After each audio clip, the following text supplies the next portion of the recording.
How to block whispers from people on Twitch. Hello everybody, welcome to another Twitch tutorial.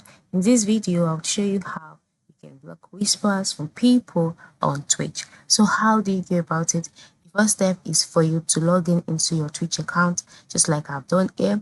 And once you've done that, move to the bottom left corner and click on your profile icon.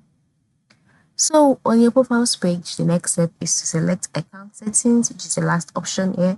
On this page, select security and privacy, which is under notifications. And on the security and privacy page, the next step is for you to scroll down until you can see block whispers from strangers. Okay, block whispers from strangers. Automatically, it's usually turned on, but then if you want to block whispers from people from Twitch, just click on this toggle and turn it off.